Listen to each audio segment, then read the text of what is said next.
Hey peeps, welcome to a very special video today. I've really been sitting with creating this offering and what I wanted to share, because I want to share some of my favorite things that I discovered, but I also don't want to make life about things, because really life is about our experiences, our lessons, our love, and our growth, right? So I just want to begin this video by saying I'm going to be talking about some items that I discovered in 2024 that I really love, that have become part of my spiritual practice, my expression of being a person in this world.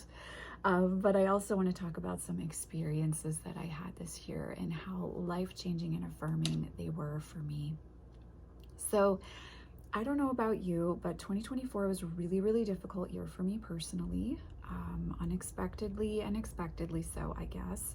And I did find that many of my clients as well have been experiencing moments in 2024 which really felt like trial by fire, or like Kali purifying us with her dance that is not always comfortable or easy to experience. There's an understanding of why something is happening, but sometimes it's difficult to move through it. A lot of us had painful kind of life-changing experiences in 2024 that perhaps stripped things bare for us. So if you had a similar experience, welcome to the end of 2024. I'm sure you're happy to be here at the dawn of the next calendar year. For those of us who follow witchcraft paths, we really celebrated our new year with Samhain or Samhain, however you prefer to say that. But there is something about the calendar year which is always nice for reflection. And I have done a great deal of year ahead readings, and I can say that there does seem to be a theme in 2025.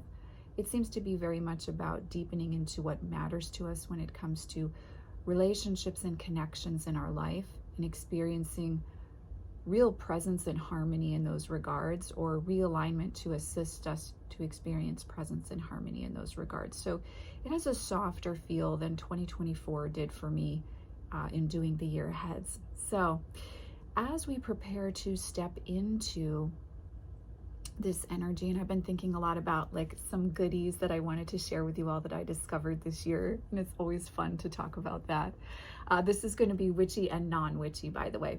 But for me, it's kind of all witchy, because all of these things become part of my spiritual experience. They feed into the work. But for me personally, 2024 was a year where I got to create a lot of workshops. And I'm so excited to create more in 2025. So stay tuned for that. But I got to work a lot around workshop energy.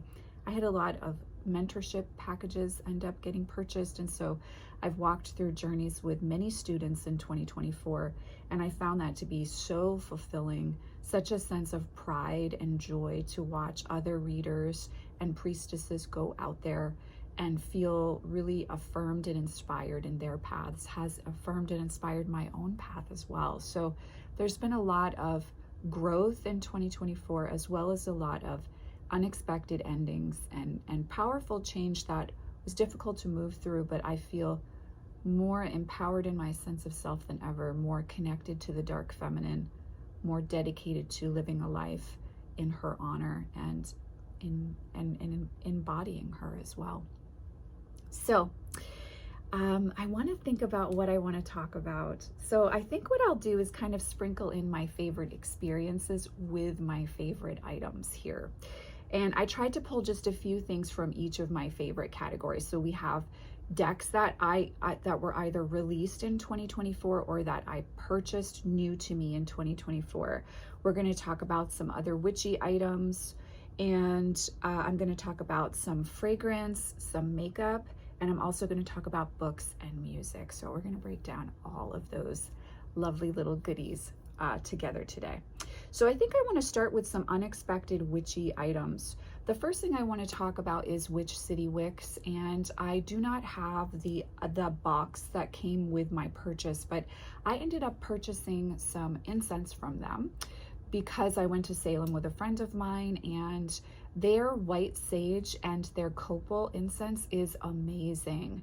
very ethically sourced and really, really beautiful. It gives off a gorgeous throw burn wise, very powerful for clearing.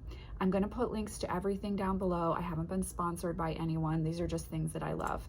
But from a witchcraft perspective, I have found Witch City Wicks incense to be really, really beautiful, and I enjoy purchasing that over more of the mass-produced incense. And so I made a shift throughout this year, since I first purchased the incense in the spring, to be working with that incense instead of the more mass-produced items you'd get on Amazon kind of thing. The other thing that I discovered this year was Of Smoke and Soil, and I love her incense. She has like loose incense that you burn over charcoal. I discovered that I really love using that in my practice.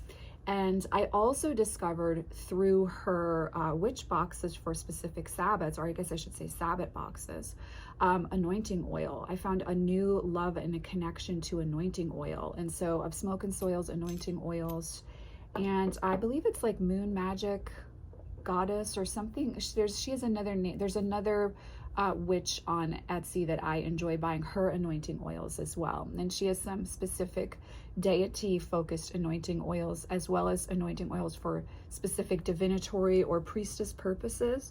And it's been really nice to work with those as well. So prior to this, I understood that many people enjoyed anointing oils, but other than crafting my own, because I do make my own, I hadn't found a sense of connection with another witch's anointing oils. But these two witches, I did have beautiful experiences with their anointing oil and really enjoyed working with that. So that was really lovely and wonderful. Again, I will put the link to their shops in the description box below. But to work with the anointing oil, like pre-ritual, stepping into space as a priestess, or in a recording space or a workspace where I really need to be on, to be able to use those oils to invoke and connect with specific deity or aspects of my craft has been very, very powerful.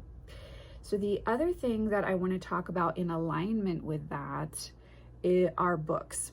So over the summer, especially while Vincent and I were kind of in between homes and staying with some friends, I found that books were really a way for me to stay strong through that experience.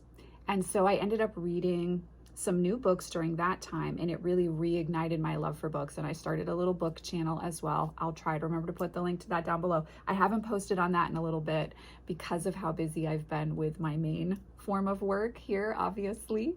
But I will be posting to that soon, because I want to do a few tags on that channel. I want to share some of my favorite books, etc. But you know, when we move through really trying experiences that kind of push us to the edge of how we survive, but also a way perhaps we've identified around ourselves that we then have to shift due to the experiences, due to the lessons, I always find books are wonderful friends to hold one's hand through that, in the same way that oracle decks can be really powerful during those times.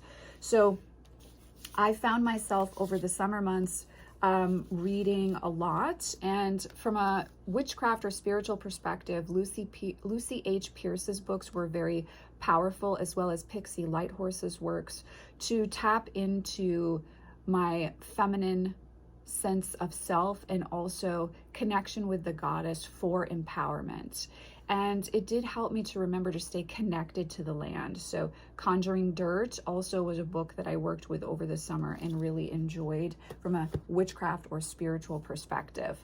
From a novel, from a fiction perspective, Rachel Lyon's Fruit of the Dead, a retelling of the Persephone and Hades myth, really like uncomfortably blew open a door for me that kind of forced me to look at ways in which we participate in toxic dynamics, and also ways in which those very powerful kind of experiences of numbing ourselves out can give us insight into what we are avoiding in our own journey. So Rachel Lyon's Fruit of the Dead was very powerful around that for me. And then more recently, Here are 2 books that I have finished. I read them within like 24-hour time frames because I couldn't stop reading them. If you enjoy horror as a genre, We Used to Live Here will screw with your head. It will completely freak you out. It will make you question reality, and it provides an opportunity, excuse me, to really reflect on our own inner temples and our own inner worlds and what those can look like for us. So We Used to Live Here by Marcus Kliewer, I really recommend. Also, it's just an amazing read. Like, you can't stop reading it, much like Rachel Lyon's Fruit of the Dead. Also, a shout out to Nat Cassidy's book, Mary. That book, if you have religious trauma, it is in the horror genre. It can be quite graphic, more graphic than We Used to Live Here, so I do want to express that. But it really gets into the heart of religious trauma and the effect that that can have on us. So that was another really healing, eye-opening read for me this fall. Emmalea Russo's Vivienne, which just came out, I read in a 24-hour time frame. I couldn't put it down, and it was poignant, it was passionate, it was gut-wrenching, it was deeply emotional, and it was very sad as well. But it was also very real. And I think if you have mother wounds or trauma in connection to female relationships in your life, Vivienne is a wonderful kind of piece that can open and affirm for you, I don't know, maybe the ways in which we can be gaslit, but also the way in which art and symbolism and imagery can express our baser emotions, or those emotions that we are not comfortable feeling. So Emmalea Russo's Vivienne, I strongly recommend. I've also been reading a lot of Byung-Chul Han's philosophy works, and I can definitely recommend The Scent of Time. It's eye-opening around slowing down, and especially around not only the fast pace that we operate under societally right now, but in regards to consumerism, and also in regards to the doom scroll.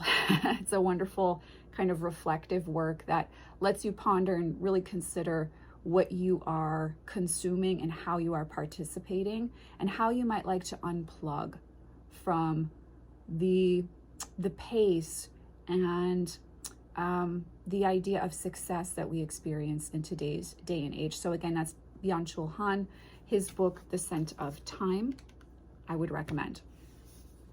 The other work that I'm finishing out 2024 reading, that is not obviously new to 2024, but I did really fully invest in reading it, has been Dostoevsky's The Brothers Karamazov. I'm going to say it wrong. The Brothers Karamazov. No, Here you go. You guys know me well at this point. I have been feeling a bit tired the end of this year, and have a lot of responsibilities right now. And so connecting in with a sense of joy has been a little bit tricky to find. And I don't often say that. I think that may be the first time I've said that on this channel. But this book, Dostoevsky's book here, this novel, I really was concerned about starting to read it because I thought, much like Tolstoy, it might be something that takes me a while to get into the pace of. But Dostoevsky, reading this particular translation at least, I just felt like talking to a friend and being pulled into just like a story that's not necessarily going to make me cry like Vivienne, but that's taking me somewhere, and I'm not quite sure where yet, and I'm okay with not knowing because I trust Dostoevsky to take me there. So this has been like a warm hug in regards to the tone of the writing and the way that I feel I'm able to really get drawn in, but I'm not necessarily feeling so intensely that I'm almost like held hostage to the book because I can't stop reading it. I need to know what happens next. This is something to savor, like a really great cup of herbal tea in the evening. So Dostoevsky's The Brothers Karamazov, obsessed, love it. I'm really, really glad I started it. I think I started it at the perfect time, like I said, when I feel a bit drained and not necessarily tapped into my joy root, just due to responsibilities, etc. As we all know, sometimes we all can get disconnected from that sense of joy and passion in our experience, because we have responsibilities to fulfill. We have roles to fulfill in society or within our family unit. And that is a joy to fulfill that, but there's also a heaviness with that responsibility, right? So this is when things like reading and my witchcraft practice really sustain me, which is why it's been very important for me towards the end of this year to not be on social media outside of posting for work, to stop doom scrolling, to really shift out of those habits, which I've had to by force of a level of responsibilities and commitments I've had the last month and a half. But it's actually been really powerful to tap me back into like just how much time we end up wasting engaging in almost really like a form of addiction, right? So that's been a powerful experience I've had this year that's been a great teacher for me. The level of responsibility over the last month and a half to 2 months for me, schedule-wise, has really helped me to prioritize where I want to be investing my time. And I can say, while I'm not a big one for New Year's resolutions, I do have a goal in 2025 to spend less time than ever on social media. And I'm really happy about that. I think it's going to offer more opportunity for me to create, because I do have some wonderful workshops in the works that I can't wait to put the finishing touches on and birth out into the world. But also it gives me more time to read works like this, to engage in critical thinking, to reflect, and to write, because 2025 is a year where I want to do some serious creative writing. So, experiences in 2025. My son and I love to go to the ocean in Maine, as many of you know, and one of my favorite experiences involved a day where we went to the beach with one of his best friends, and we just had so much joy laying in the sun, reading. The boys were playing and fooling around, and the crashing of the waves, the sound of their laughter, and that sense of relaxing that comes when your children get a little bit older and you don't have to be so worried that they're going to accidentally drown in the water was a wonderful experience. I can say that Vincent and I had a wonderful year connecting with each other and really valuing time together, spent lovingly and in really present ways. Another thing I've really loved that we've done this year, which we did last year as well, but we've really stepped into the practice this year, is reading for 30 minutes a day together, at least 5 days a week. And that's been really fun to find different series we both enjoy, and then to get a chance to talk about that has been wonderful. So time at the ocean, particularly in York, Maine. Vincent loves the beach in York, Maine. He loves Short Sands Beach. We've been able to spend a lot of time there and really enjoyed that. And for me, getting to spend some time at Biddeford Pool, which is another rocky coastline beach in Maine in the fall, was something that was very profound for me. Another experience in nature has been moving to this particular location. The land here has been very welcoming, and I feel really rooted and connected to her. I can hear her voice very clearly, and there's a lot of old spirits on this property. And so being able to spend time outside, just sitting in the sun with a cup of tea and my feet on the ground, has been really, really beautiful, very affirming, very gorgeous in its nature. So that being said, I want to talk about some decks that I discovered this year that were new to me, that I really loved. And I won't talk too long about all of them because they're all in deck lists or unboxings. But I do want to give credit where credit's due. The Void Tarot is one that I feel is a soulmate and a mirror reflection of myself, and I love and adore her. Rose Baie Tarot's Sistine Tarot was new to me in 2024, and I have fell in love with its opulence, with its grace, and with its ritualistic refinery and lusty nature. I love this deck. Rose Baie Tarot's Sistine Tarot has been amazing, and I'm so excited I got to connect with it in 2024. The Lost Oracle, both of those decks were indie produced and are currently out of print. The Lost Tarot is mass produced, still available. I will put the Amazon link down below. This was gifted to me, and as well as the Void Tarot. And I love this deck. If you are a solitary witch, or if you follow a path of witchcraft, the Lost Oracle is like an older sister, guiding you with her voice into not only the tenets of your practice, but finding meaning in daily life, following a path of witchcraft or paganism. And finally, oh my God, can I remember this name? The Cave of Sybil Oracle by Tierra May has been a life changer. It is a deck in honor of the dark feminine. It is meant to be used very uniquely. It is already one of the most profound decks in my collection. And while I received it after a lot of my favorites of 2024 deck-wise list, all those recordings, I received this deck after. This is going to feature heavily in 2025 because of how powerful this deck is and because of how desperately needed it is, I think, at an energetic level in this plane of existence at this time. So this is the Cave of Sybil Oracle by Tierra May. I will put the link to her website down below so you can check that out. Those were decks that were new to me in 2024 that I absolutely fell in love with, and that let me rediscover my sense of purpose, of practice, and of connection to deity on my path in ways that I am profoundly grateful for. So really, really love those decks. Okay, so another wonderful experience I had in 2024 was going to Portsmouth with a very dear friend of mine. Some of you know that he was the model for the photography in the White Stag offering, which is a workshop. I will try and remember to put the link down below in case you want to work with the sacred masculine in your card work. And John Michael is a musician and producer. He's just a wonderful person, and we had a day where we went down to Portsmouth. I think it was oh my gosh, it might have been a couple months ago now. It's definitely 2 months ago, I think. We had the most magical day, and it was so much fun to just laugh and to look around at witchy items to purchase and to eat some delicious food and to explore some of the oddity shops in Portsmouth, which are really, really unique. If you ever have a chance to go to Portsmouth, New Hampshire, be sure to check out Wicks and Dead Wicks.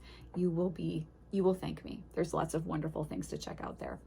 But in that journey, I really rediscovered a love of fragrance at a profound level. I ended up purchasing the now discontinued Imaginary Authors fragrance Whispered Myths, which has an oud base to it. And discovering their love of storytelling. Imaginary Authors creates like a novel and an author they don't write out the entire novel, but kind of like a premise. They have a short story for each of their fragrances. And I really fell in love with this way of storytelling. This mirrored with Vincent and I engaging in storytelling with the Thistledown Oracle, which is another deck that was new to me in 2024 that I love. Really inspired, really got my creative juices flowing for creative writing again. And I loved the fact that there was a story for each one of these fragrances. So this is Whispered Myths. It's got cantaloupe and oud, and it's very, very distinct. And I decided when I had this experience that I really wanted to cultivate some unique fragrances in my fragrance collection. I have some wonderful standbys, which I've talked about on this channel in the past. Jazz Club from Maison Margiela being one of those. So I really wanted to like go out of my comfort zone. And so I do have two other new favorites in my collection this year. This is from the Parlour company, and this is the Till Death Do Us Part fragrance. The unique tones in this for me are black rose and also orchid. I don't tend to be someone who likes fragrances that are heavy on the floral, but I really like Till Death Do Us Part, and it kind of pushed me a little bit out of my comfort zone to step into more of a perhaps feminine style fragrance. I tend to pull masculine in my fragrances when I purchase for myself. I really like tobacco and smoke and musk and very heavy scents. Old lady perfumes, if you will. But this has been one that's pushed me out of my comfort zone a little bit with all that floral lightness. And I like to layer it with the Parlour Company's 1849 fragrance, which is very Tabasco and masculine presenting. Really, really beautiful fragrance. One of my all-time favorites, but this is a new one to me in 2024. That's quickly become my favorite. And my new fragrance, which I think is my signature fragrance in my 40s. It's so funny because on Patreon a couple months ago, I was like, guys, I just don't like petrichor. I found a fragrance that evokes petrichor, which is the scent of, it's the smell after rain, that scent in the air after it rains, that kind of ozone scent. Baie 19 by Labo fragrance house is, it's my signature now. It's gorgeous. It's different. It's funky. It's unique. It makes you stop, and it's neither feminine or masculine. It's kind of in between. It's very fluid in its presentation. But oh my goodness, talk about make me fall in love with petrichor. I was like, oh my God, I just didn't realize I hadn't had a fragrance that evoked that worked for me. But somehow with Baie 19, Labo has really, they outdid themselves. This is a truly unique fragrance. It is not for the faint of heart. It is not like anything else you've ever smelled. And I think you have to want to smell different to enjoy this one. So I don't want to mislead any of you. It's very unique, but this is now my signature fragrance. I love Baie 19. It feels like, you know, turning 40 this year, setting an old chapter of my life behind me in many ways, redefining who I am and embracing my power as a priestess of the dark feminine this year. I feel like a new signature fragrance is kind of required as part of that experience. And that's why I consider makeup and fragrance an equal part of my spiritual routine, because they're ways of expressing myself, my journey, and my path. So that being said, I'm going to go next to lipstick, because I know you guys love when I talk about lipstick. And I'm only going to talk about some lipsticks that are new to me this year, ones that I discovered in 2024. This is ColourPop's Lippy Sticks in Trust Me. And believe me when I say this, my dears, this is an $8 lipstick that's worth every penny. It lasts forever. It's got great longevity, and it's a nice true red. So if you're looking to step into reds, but you don't want to overly invest on something you might not wear that often, ColourPop's Lippy Sticks in the color Trust Me is where it's at. I bought multiples of those. That's how good that red is. Another new to me lipstick in 2024 is Unearthly Cosmetics Gloria. No, this isn't Gloria. Marianne. Much like the song by Sisters of Mercy. This color is unique. It's a darker red, as you can see. So this is Marianne. And it's just like the song by Sisters of Mercy. It's unique. It's moody. It's a little bit darker, so it's not high fashion or what you would consider perhaps more pinup true. It's moody. It's a bit gothy. It's gorgeous. And Unearthly Cosmetics formula is one of my favorites for liquid lipsticks. This was part of Melt Dracula, a Universal Monsters collection, and this color is Thirst for Blood. It was limited edition, so I did purchase an additional one of these as well. They may still have them on the site. I think they're actually 50% off right now. This is the Melt Cosmetics in, oh my God, I already forgot the name again. Forgive me, guys. Thirst for Blood. I really love this color. The texture is interesting. I haven't decided if I love it or not, but the color is it's such a different red. It's much more, in my opinion, blue. And it's also, it layers, I layer it twice, and I get this really almost like multi-dimensional red, but it has no shimmer or shine. It's completely matte. It's a really, really great one. I really like that. Now, the other two I want to talk about, an honorable mention to Necromancy Cosmetica's Naked Witch, because that is an amazing nude. I forgot to pull that. So Necromancy Cosmetica's Naked Witch is, if you're looking for a corpse nude, that's the one to go with. I'm obsessed with it. But I ended up discovering Mob Beauty at a new level this year. Shout out to one of my viewers who got me into their blue clay cream shadow. But I tried their lipsticks on a whim, and I have to say, the most comfortable formulation, very long lasting. So this is the red M136. Is that red right there? Absolutely gorgeous on. Absolutely gorgeous on. Super comfortable, wears well. No creasing, no bleeding. Really, really impressed with the formulation. And then this is a nude M148. So Naked Witch by Necromancy Cosmetica and Mob Beauty's M148, which I really like death style nudes. Like, I want it to look like I am a corpse when I wear a nude. And this one does not disappoint. I really like these formulations, sustainable packaging. I mean, you can't go wrong. It is more of an investment, but totally worth it. And in alignment with that, replacing my OG favorite of Deceased by Jeffree Star Cosmetics lip liner is Mob Beauty's M159 Nude. It's perfect for, again, that kind of death, corpse, nude vibe. It's absolutely gorgeous. So those have been lipsticks that are in my collection for the long haul now that have been just a delight and a joy to discover.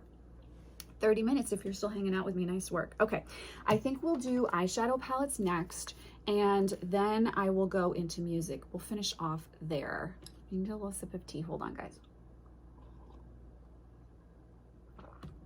Okay, so eyeshadow palettes, been a little funky this year, gone out of my comfort zone a little bit in one of these, but I'm really, really pleased with these. And I still prefer Indie Cosmetics eyeshadow palettes other than Natasha Denona's palettes, which are more, you know, everyday nudes. I really like her formulation, but it wasn't special enough to put on this list. I mean, they're just daily wear type of shadows, and I've talked about them on the channel before. This is Melt Cosmetics Fatally Yours 2 collaboration with Bailey Sarian. This has been, I know it came out late this year, but it's one of my favorites. You can literally do everything with this palette. It's absolutely gorgeous. It is still available on the site right now, but it is limited edition. Really, really, really in love with this. If you want to do gothy reds or a gothy gray look, or even if you want to do more of a natural neutral look, you actually do have those options in this palette. And the size and shape of it is nice. It's giving me PVC Dracula 1992 vibes. I really, really, really love that. And then Unearthly Cosmetics eyeshadow palettes that were out of my comfort zone that I discovered I actually really love. Great formulation, just like her lipsticks. But I don't usually do blues, but this palette is, yeah, it's gorgeous. The formulation of her shimmers is amazing. So this is the Gargoyle palette. This is like blues and purples. Absolutely stunning. Great longevity. I'm actually wearing this palette today. And then the Just a Taste palette as well. This was more recently released too, but it was great for the holidays. And it's like a goth holiday palette. There's a lot of neutrals in here too. So if you're new to makeup and you're not sure if you're going to get your money's worth, the Just a Taste palette is a great place to start.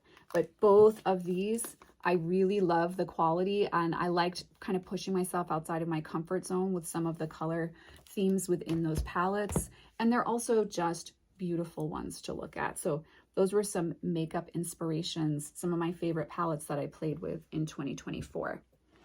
And then we are finishing with music.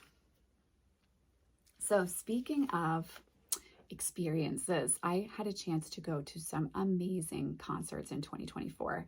My number one concert this year was getting to see Twin Temple live. Talk about a satanic orgy of witches that was unrivaled in its passion, pleasure, and ecstasy. If you don't believe in group ritual workings, I think going to a Twin Temple concert will just completely change your mind.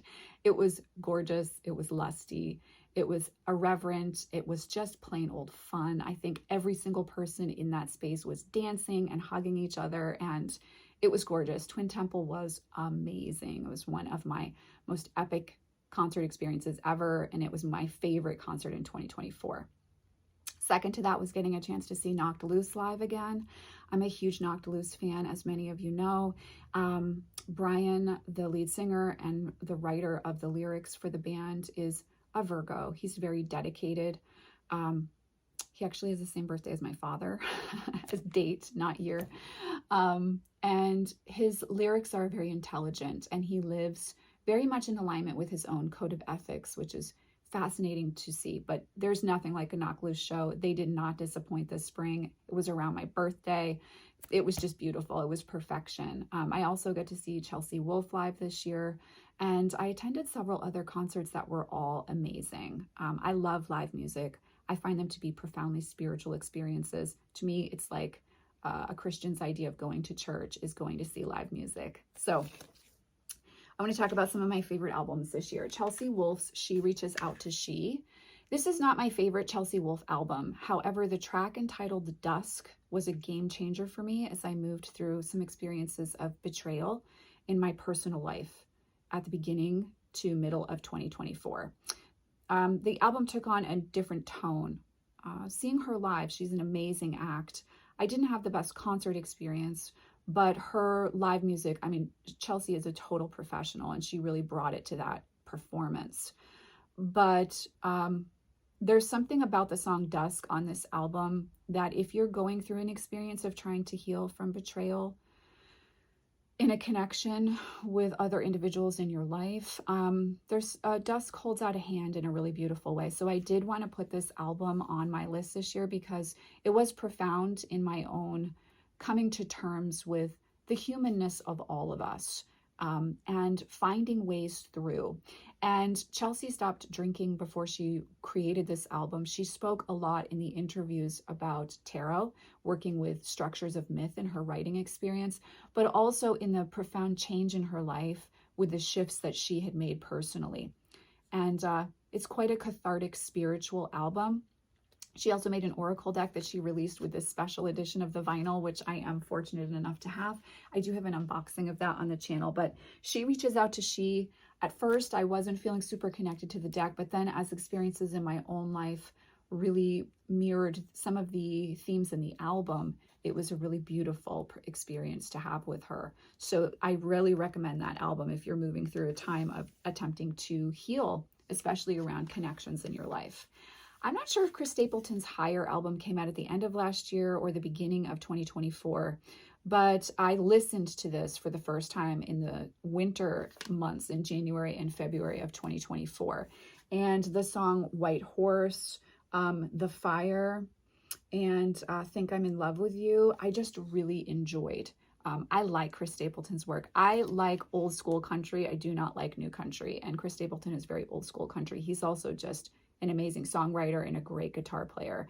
I've had the great privilege of seeing him live a few times, and he never disappoints. He gives a very quality show. But this album was a really nice one to get a chance to just kind of unplug from stress. And I put this on when I just want to feel good and kind of dance around in my kitchen. Many of you know kitchen dancing is where it's at for me. So Chris Stapleton's Higher album, I think he really went back to his country voice in a way that the previous album was not one I enjoyed by him, but this one I really, really did enjoy. So now I'm going to talk about 3 hardcore bands. I'm an old school goth, guys. I love new wave music. I love dark wave music. I love the goth style of genre of music as a whole. I'm obsessed with doomcore. Many of you know Frail and King Woman are 2 of my favorite bands of all time. And I really love hardcore music. I like the idea of forging your own path, of being rebellious with a sense of purpose. And hardcore music just really goes there. There's also nothing like seeing a hardcore band live. And Boundaries' album, Death is Little More, which came out in the spring of 2024, is a game changer for me. I've had the great privilege of seeing them live a few times, and also I've been able to see them grow as a band, really coming into their power and their sense of identity.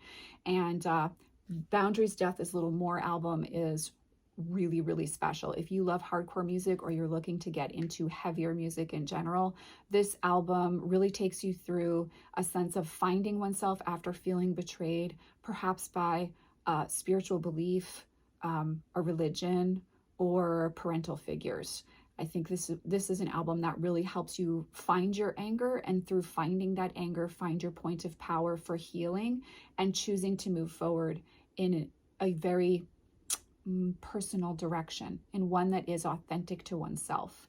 And so if you're exploring those themes in your own journey, the lyrics to some of these songs, but the experience of this album as a whole in general is a wonderful journey to walk through. Kind of like walking through the major arcana in tarot.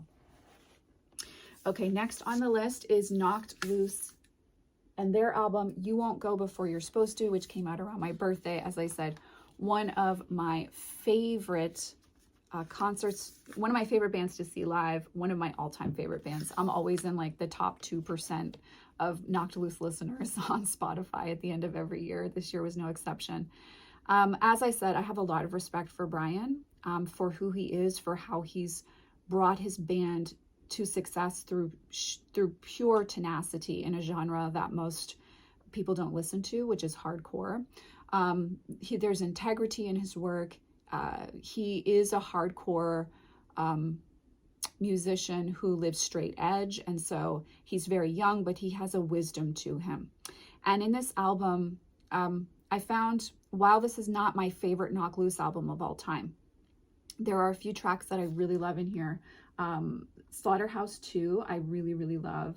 I liked Thirst, Don't Reach for Me, and Take Me Home as well. In this album, he was exploring kind of two themes. He spoke about someone on a plane he was nervous about flying or something like that, and she had said, it's okay because you won't go before you're supposed to. And so he was exploring themes of fate, but also what it means to be spiritual but not religious. That fascinates me, to be spiritual but not need a religion in order to express that or to feel a connection to the divine. Kind of my own life journey. And so this album really explores those themes, and it's one that I've come back to time and again as I moved throughout 2024, and also had one of my favorite live concert experiences with them this year as well. The next album on my list is Counterparts, Heaven Let Them Die. This is a band I get to see live in 2025. They've been on my bucket list. So yeah, these guys are OG hardcore faves within the community, and this album is really heavy, which is my favorite when it comes to hardcore. But also I've felt an experience again, as I said, I've been tired at the end of this year, a lot of responsibilities. I've also felt a sense of mourning as I moved from July forward in 2024 of some maybe ideas or beliefs I had in my head that needed to be let go of. And there's something about the lyrics in this album and the way the album as a whole plays.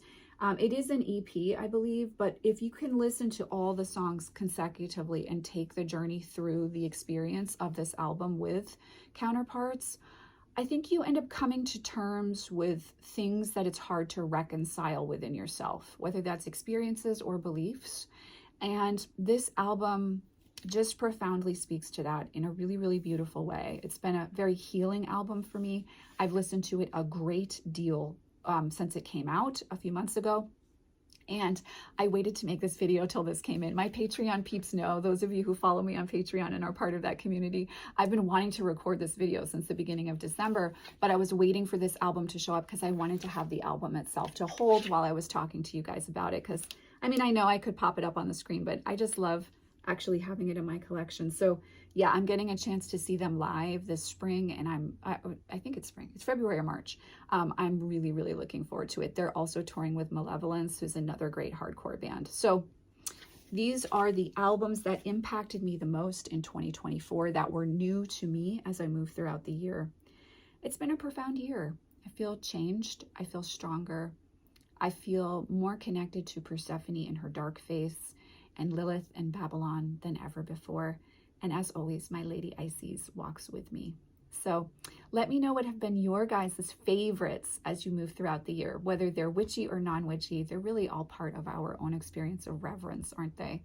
Most of all, I would say discovering deeper levels of connection with my son, the profound joy and privilege of being able to teach in new ways in 2024 as a priestess, feeling the building of community on Patreon, but also within the Sabbath observances this year has been profoundly fulfilling for me. And feeling that my life really is very much lived in alignment in every way possible with what I find to be my spiritual path is such a privilege, an honor, and a blessing.